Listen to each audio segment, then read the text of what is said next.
Nā he kaupapa hauhake I ngā mātauranga o Tuaiki. Ko ia tā etahi tauira o te kura kaupapa Māori o Kaikohe e whakatō kākano ana ki tētahi māra peruperu o te hapori. Me te whai mōhioranga I te mātanga māramataka Māori arereata Mākiha. Anea Harata Brown. E whakatō kākano peruperu te mahi.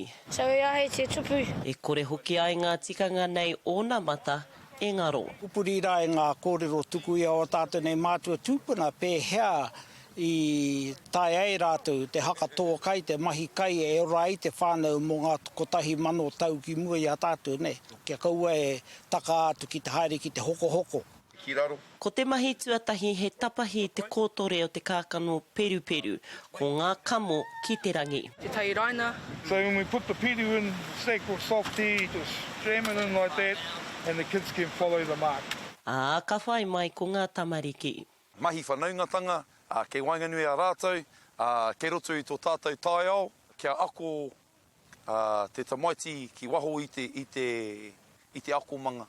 Kei tōna rua mano ngā kākano peruperu e whakatongi ana ki tēnei mahinga I te kaikohe. Tēnei hoki te huri tau o te timatanga o te whakatō peruperu I te taugata hāke nei, e toru ngā peruperu I keri ake nei e tahuma, I konei he iwa te kau ngā hua o raro.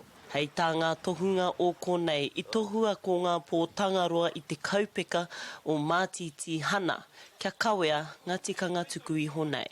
E kite ana koe I runga rā e kā pua te rangi, he pū kohu auta, nā kia tūpato nā te mea he ua mō nehu ke te pātere mai aini, nā he tohu paiwera mō tēnei mea mō te whakatō kai. Te pai o enei rā o te tangaroa, a koa he hanei tāu e hia ana ki te hakatō katu. Ai marika ko te mahinga kai te akumanga, mā ngā akunga nei o te kai kohe. Harata Brown, Te Kariri.